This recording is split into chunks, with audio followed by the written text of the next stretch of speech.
Notre histoire avait commencé comme un conte de fées moderne.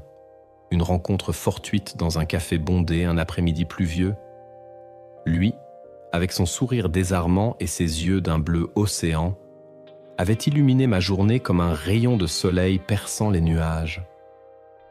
Moi, perdu dans mes pensées et un livre à moitié lu, j'avais levé les yeux, surprise par sa voix douce et son invitation à partager ma table.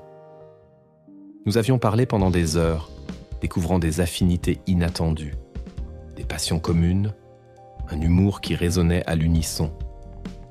Ce jour-là, sans le savoir, j'avais ouvert la porte à un amour qui allait consumer mon cœur avant de le réduire en cendres. Les semaines qui suivirent furent un tourbillon d'émotions, de découvertes, de moments volés qui semblaient suspendus hors du temps. Il était attentionné, spirituel, imprévisible, juste ce qu'il fallait pour piquer ma curiosité et captiver mon esprit. Chaque rendez-vous était une aventure, chaque conversation une exploration de nos âmes respectives. Je me sentais comprise, valorisée, aimée d'une manière que je n'avais jamais cru possible. Il était devenu mon confident, mon meilleur ami, l'autre moitié de mon être. Notre relation s'était construite sur des fondations qui me semblaient inébranlables. La confiance, le respect mutuel, une affection profonde et sincère. Nous partagions tout, nos espoirs, nos rêves, nos peurs les plus secrètes. Nous avions des projets d'avenir, des envies de voyage, l'image d'une vie construite à deux, main dans la main, face aux défis et aux joies que la vie pourrait nous réserver. J'étais heureuse, d'un bonheur pur et simple, de celui qui vous fait croire que rien de mal ne peut vous arriver. Pourtant, avec le recul, je me souviens de ces petits signaux, ces infimes détails qui auraient dû m'alerter, mais que j'avais préféré ignorer, aveuglé par l'intensité de mes sentiments. Des silences un peu trop longs au téléphone, des messages reçus en catimini qu'il s'empressait d'effacer, des absences inexpliquées qui s'étiraient parfois plus que de raison. À chaque fois, je trouvais une excuse, une explication rationnelle pour calmer mes doutes naissants. Je ne voulais pas croire que quelque chose clochait. Je ne voulais pas ternir le tableau idyllique que nous avions peint ensemble. Notre premier anniversaire fut une célébration en grande pompe. Un dîner romantique dans un restaurant étoilé, une nuit dans un hôtel de luxe, des cadeaux somptueux. Il avait mis les petits plats dans les grands, et je m'étais sentie comme une princesse.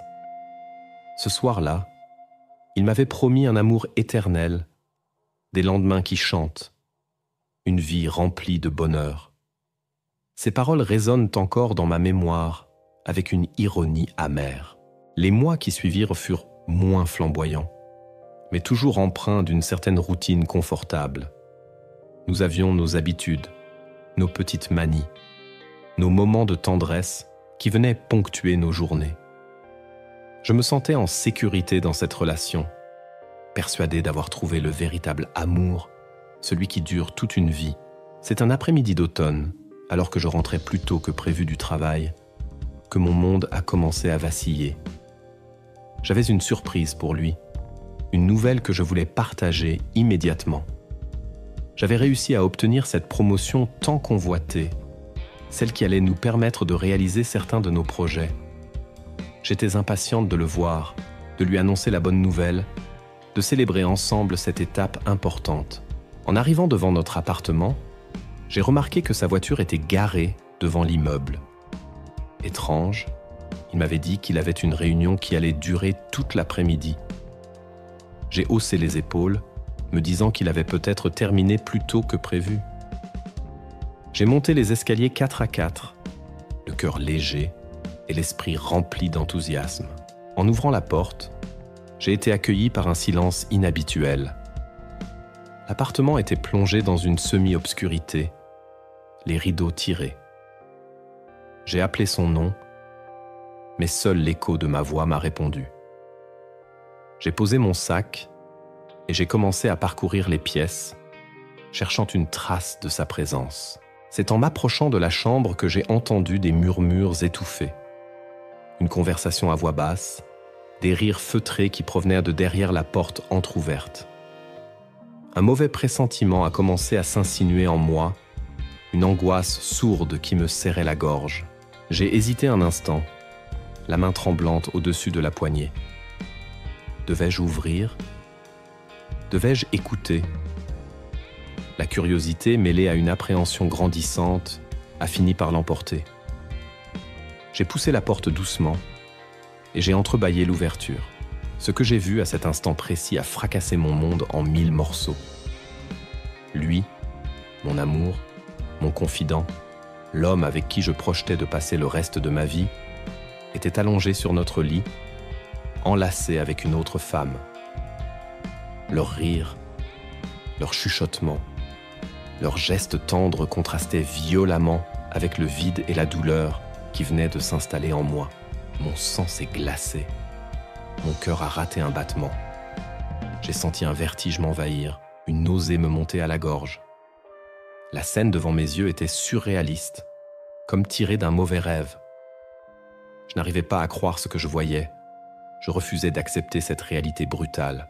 Je suis resté figé sur le seuil de la porte, incapable de bouger, de parler, de respirer. Les mots se sont bousculés dans ma tête, des questions sans réponse, des accusations muettes. Qui était cette femme ? Depuis combien de temps cela durait-il ? Comment avait-il pu me faire ça ? Finalement, un sanglot a brisé le silence. Un son rauque et déchirant qui a alerté les deux amants. Ils se sont redressés en sursaut, leur visage passant de la surprise à la culpabilité en une fraction de seconde. Son regard a croisé le mien et j'y ai vu une panique instantanée. Il a balbutié mon nom, essayant de trouver une explication, une excuse. Mais les mots sont restés bloqués dans sa gorge, face à l'évidence de sa trahison. La femme à ses côtés, une blonde aux yeux clairs que je n'avais jamais vue auparavant, s'est cachée sous les draps, visiblement honteuse et mal à l'aise. À cet instant précis, quelque chose s'est brisé en moi. La confiance, l'amour, l'image que j'avais de lui, tout s'est effondré comme un château de cartes. La douleur était si intense qu'elle en était presque physique. Une déchirure profonde qui me lacérait le cœur. Sans dire un mot, je me suis retourné et j'ai quitté l'appartement. J'ai dévalé les escaliers en courant, les larmes brouillant ma vue, le souffle coupé par les sanglots. Je suis sorti dans la rue, marchant sans but, le cœur lourd et l'âme en lambeaux. La nouvelle de ma promotion, la joie que j'avais ressentie quelques instants auparavant, tout cela s'était envolé, emporté par le vent de sa trahison. Je me sentais vide, trahi, humilié. L'homme que j'aimais plus que tout au monde venait de briser mon cœur en 1000 morceaux. Et à cet instant précis, une seule pensée a germé dans mon esprit, une pensée sombre et déterminée. Il allait le regretter. Voici comment je me suis vengé de celui qui a brisé mon cœur. Les jours qui suivirent ma découverte furent un cauchemar éveillé. La douleur était omniprésente, lancinante, comme une blessure ouverte qui refusait de cicatriser. Les nuits étaient courtes et agitées, peuplées de rêves fragmentés et angoissants. Le jour, je errais dans l'appartement, incapable de faire quoi que ce soit, le regard vide et l'esprit embrumé. Chaque objet, chaque souvenir me rappelait notre histoire, notre amour passé et la trahison cuisante que j'avais subie. Mes amis ont essayé de me réconforter, de me soutenir, mais leurs paroles bienveillantes résonnaient comme des échos lointains dans le tumulte de ma souffrance. Je me sentais isolée, incomprise, comme si j'étais la seule à avoir jamais ressenti une douleur aussi profonde. Il a essayé de me contacter, m'envoyant des messages, me laissant des appels auxquels je ne répondais pas. Je ne voulais pas entendre ses explications, ses excuses. Rien de ce qu'il pourrait dire ne pourrait effacer l'image de lui enlacé avec cette autre femme. La confiance était brisée et je savais qu'elle ne se reconstruirait jamais. Au fil des jours, la douleur a commencé à se transformer en une colère froide et tenace. La tristesse a laissé place à un sentiment d'injustice, à un désir de réparation. Comment avait-il pu me faire ça ? Comment avait-il pu détruire tout ce que nous avions construit ensemble ? Il allait payer pour sa trahison. Je m'en étais juré. L'idée de la vengeance a commencé à germer dans mon esprit. D'abord comme une vague et indistincte, puis de plus en plus précise, de plus en plus obsédante. Je voulais qu'il ressente la même douleur que celle qu'il m'avait infligée, qu'il comprenne l'étendue de sa perte. J'ai commencé à observer son comportement, à analyser ses habitudes, ses faiblesses. Je voulais trouver le moyen de le toucher, là où ça ferait le plus mal, de le priver de ce qui lui était le plus cher. Il était très attaché à son travail, à sa carrière. Il avait passé des années à gravir les échelons, à se construire une réputation solide. C'était sa fierté, son accomplissement. J'ai décidé que c'était là que je devais frapper. J'ai commencé à me renseigner sur son entreprise, sur ses projets en cours, sur ses relations professionnelles. J'ai utilisé mes propres contacts, mes propres connaissances pour recueillir des informations. J'ai découvert des détails compromettants, des irrégularités, des secrets qu'il avait soigneusement cachés. Plus j'en apprenais, plus ma colère grandissait, mais plus mon plan de vengeance se précisait. Je voulais le démasquer, révéler sa véritable nature au grand jour, détruire l'image qu'il s'était construite avec tant de soin. J'ai passé des nuits entières à élaborer mon plan, à réfléchir à chaque détail, à anticiper chaque réaction. Je voulais que ma vengeance soit parfaite, implacable, qu'elle le frappe là où il ne s'y attendrait pas. J'ai contacté une ancienne collègue de travail qui avait eu des problèmes avec lui par le passé. Elle était rancunière et n'avait pas hésité à me fournir des informations supplémentaires, des preuves accablantes de sa malhonnêteté. J'ai également créé un profil anonyme sur les réseaux sociaux et j'ai commencé à diffuser des rumeurs, des insinuations sur son compte. Au début, c'était subtil, discret. Mais au fur et à mesure que j'obtenais de nouvelles informations, mes attaques devenaient plus directes, plus ciblées. Je savais que je prenais des risques, que mes actions pourraient avoir des conséquences pour moi aussi. Mais la douleur de sa trahison était si forte qu'elle éclipsait toute autre considération. Je voulais qu'il souffre autant que j'avais souffert, qu'il comprenne ce que c'était de se sentir trahi et humilié. Pendant ce temps, il continuait à essayer de me contacter. Il m'envoyait des messages pleins de remords, me suppliant de lui pardonner. Il me promettait que c'était une erreur, que ça ne se reproduirait plus jamais. Mais ces paroles ne faisaient que raviver ma colère. Comment pouvait-il croire que je pourrais lui pardonner une telle trahison ? Un jour, il s'est présenté à mon travail, m'attendant à la sortie. J'ai essayé de l'ignorer, de passer devant lui sans le regarder, mais il m'a rattrapé et m'a agrippé le bras. « Il faut qu'on parle, s'il te plaît », m'a-t-il dit, la voix suppliante. Je me suis dégagé de son emprise et je l'ai regardé droit dans les yeux. « Il n'y a rien à dire entre nous. Tu as fait ton choix. Maintenant, assume les conséquences. » Il a essayé de se justifier, de m'expliquer ce qui s'était passé, mais je l'ai coupé. Tes paroles ne m'intéressent pas. Tu as brisé mon cœur et je ne te le pardonnerai jamais. Je l'ai laissé là, planté au milieu du trottoir, le visage défait et le regard perdu. En m'éloignant, j'ai senti une pointe de satisfaction. Mais elle a été rapidement éclipsée par la tristesse et le vide qui continuaient de me ronger. Ma vengeance était en marche, mais je savais que cela ne me ramènerait pas en arrière, que cela ne guérirait pas ma blessure. Pourtant, je ne pouvais pas m'arrêter. J'étais déterminé à aller jusqu'au bout, à lui faire payer le prix de sa trahison. Les semaines suivantes, j'ai continué à mettre mon plan à exécution. J'ai contacté des journalistes, des blogueurs, des personnes influentes dans son secteur d'activité. Je leur ai fourni les informations et les preuves que j'avais recueillies. L'histoire a commencé à faire son chemin d'abord timidement, puis avec de plus en plus d'ampleur. Des articles ont été publiés, des témoignages ont été diffusés. Son image a commencé à se ternir, sa réputation à s'effondrer. J'observais les retombées de mes actions avec un sentiment ambivalent. D'un côté, je ressentais une certaine satisfaction à le voir souffrir, à le voir perdre ce qui lui était cher.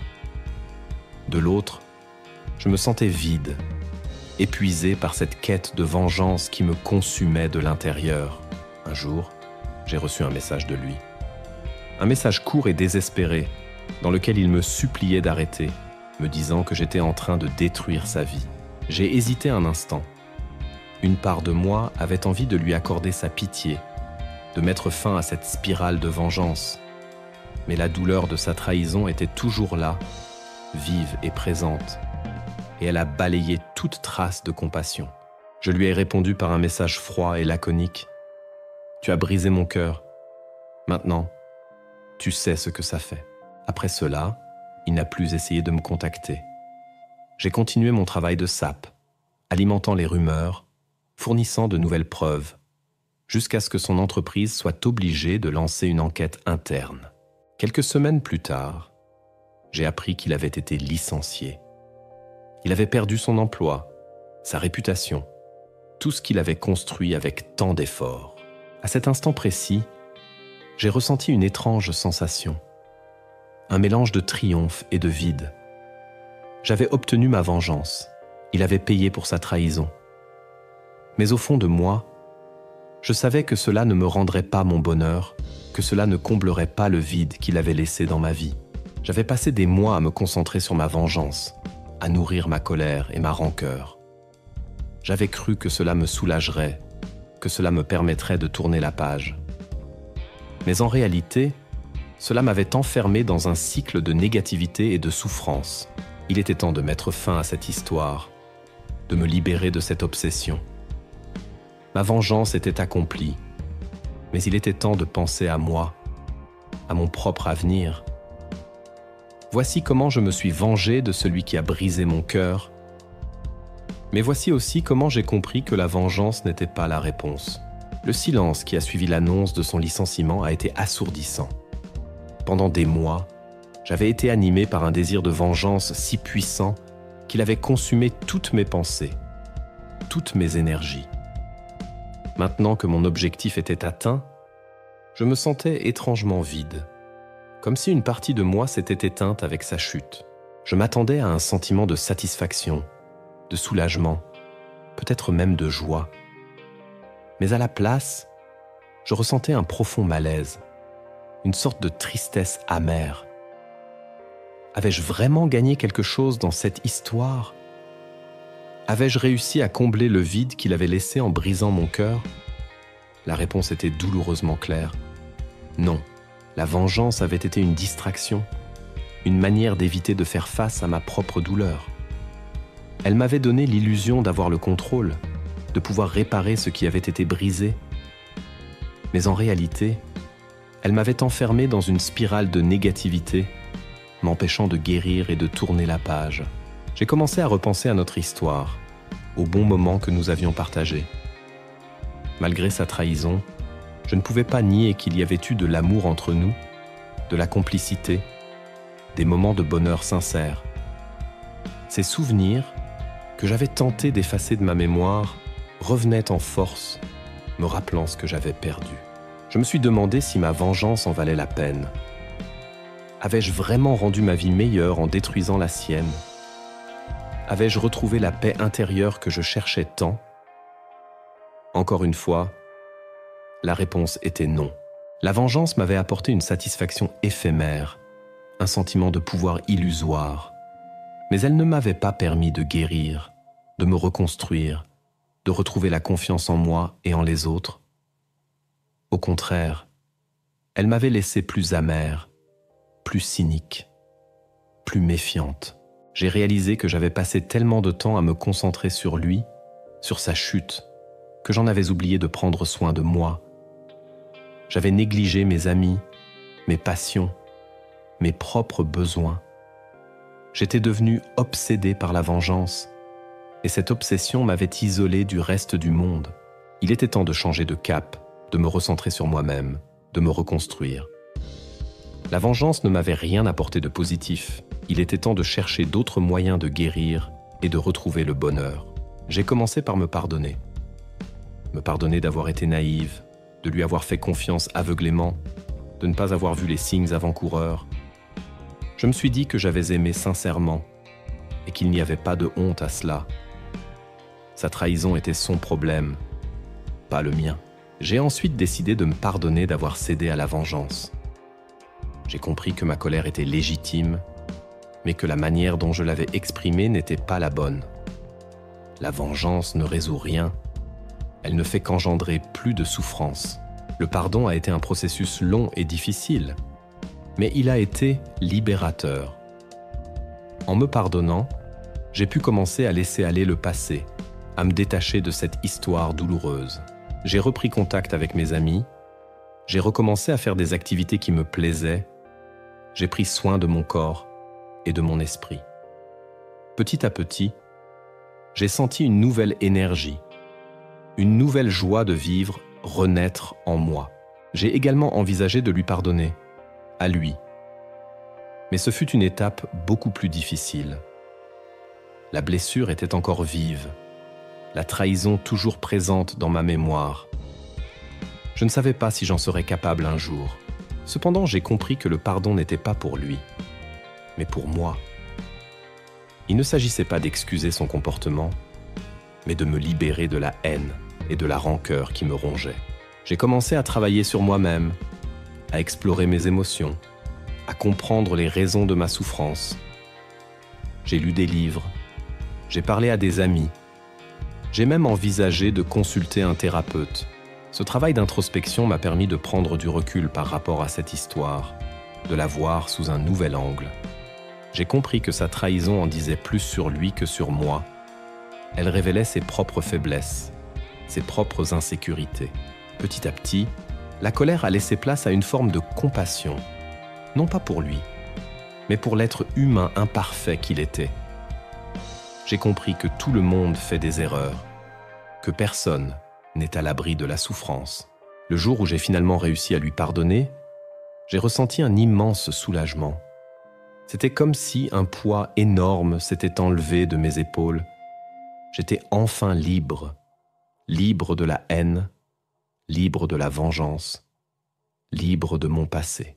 Ce pardon ne signifiait pas que j'oubliais ce qu'il avait fait, ni que je cautionnais son comportement. Cela signifiait simplement que je choisissais de ne plus laisser cette histoire me définir, de ne plus laisser la douleur me contrôler. J'ai tourné la page, j'ai regardé vers l'avenir avec espoir et optimisme. J'avais appris de cette expérience, j'en étais sorti plus forte, plus sage, plus résiliente. La vengeance m'avait montré ses limites, sa futilité. Le pardon m'avait ouvert la voie de la guérison et de la liberté. C'est ainsi que je me suis vengé de celui qui a brisé mon cœur, en choisissant le chemin du pardon et en me reconstruisant, plus forte que jamais.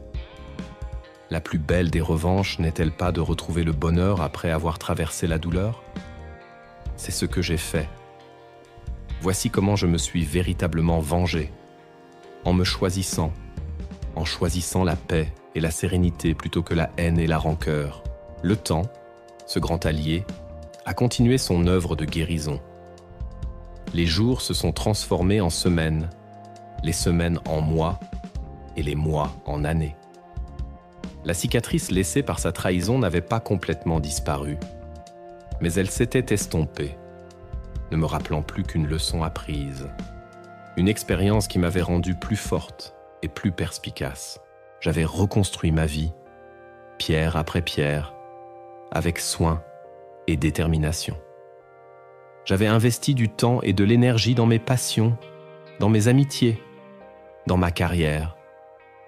J'avais appris à me connaître davantage, à identifier mes besoins et mes limites, à m'aimer et à me respecter. J'avais rencontré d'autres personnes, j'avais vécu de nouvelles histoires. Certaines avaient été éphémères, d'autres plus profondes, mais aucune n'avait ravivé la douleur de ma première blessure. J'avais appris à aborder les relations avec plus de prudence, mais aussi avec plus d'ouverture et de confiance en moi. Un jour, par hasard, j'ai croisé son chemin. C'était dans un café, celui où notre histoire avait commencé tant d'années auparavant. Mon cœur a fait un bond, mais la douleur que j'avais autrefois ressentie avait disparu, remplacée par une vague de souvenirs doux amers. Il m'a vu et s'est approché de ma table, hésitant. Il avait vieilli, ses traits étaient plus marqués, son regard plus las. Il m'a adressé un sourire timide, presque penaud. Nous avons parlé pendant quelques minutes, de manière cordiale et distante. Il m'a raconté sa vie après notre séparation, les difficultés qu'il avait rencontrées, les leçons qu'il avait apprises. Il semblait sincèrement désolé pour ce qu'il m'avait fait. Je l'ai écouté sans amertume, sans rancœur. Je ne ressentais plus la colère qui m'avait animé autrefois. J'avais tourné la page, j'avais construit ma propre histoire, et il n'en faisait plus partie. Avant de partir, il m'a regardé droit dans les yeux et m'a dit « Je sais que tu ne me pardonneras jamais complètement, et je ne le mérite pas. Mais je voulais te dire que je suis contente de te voir heureuse. Tu le mérites. » Ces paroles m'ont touché. Peut-être qu'au fond de lui, il avait compris la portée de sa trahison. Peut-être qu'il avait lui aussi tiré des leçons de cette histoire. Je lui ai souri, un sourire sincère et apaisé. « La vie continue », lui ai-je simplement répondu.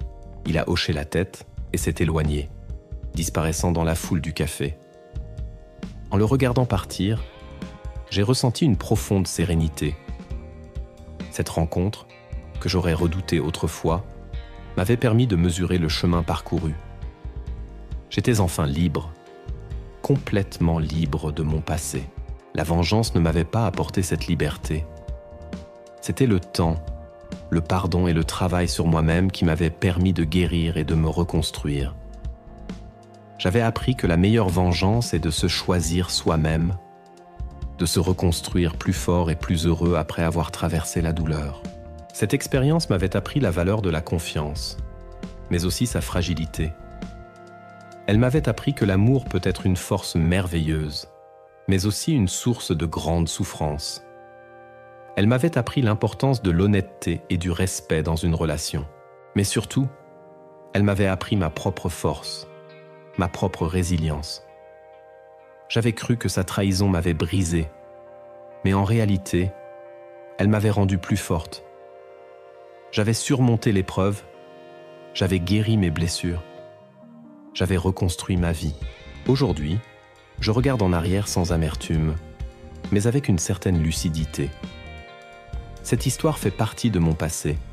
Elle a contribué à faire de moi la personne que je suis aujourd'hui. Et même si je ne souhaiterais à personne de vivre une telle trahison, je sais que j'en suis ressorti grandi. La vengeance n'est jamais la réponse. Elle ne fait qu'engendrer plus de souffrance et nous enfermer dans un cycle de négativité. Le véritable pouvoir réside dans notre capacité à pardonner, à nous relever après les épreuves, à choisir le chemin de la guérison et du bonheur. Voici comment je me suis vengé de celui qui a brisé mon cœur, en me pardonnant, en le pardonnant, et en me construisant une vie pleine de sens et de bonheur, loin de la haine et de la rancœur. La plus belle des revanches est de s'épanouir après avoir souffert, de montrer au monde que l'on est capable de surmonter les épreuves et de retrouver le sourire. Et c'est exactement ce que j'ai fait. Mon cœur, autrefois brisé, battait à nouveau, rempli d'espoir et d'amour pour l'avenir. Et c'était là, ma véritable victoire. La fin de cette histoire n'était pas celle d'une vengeance, mais celle d'une libération et d'une renaissance.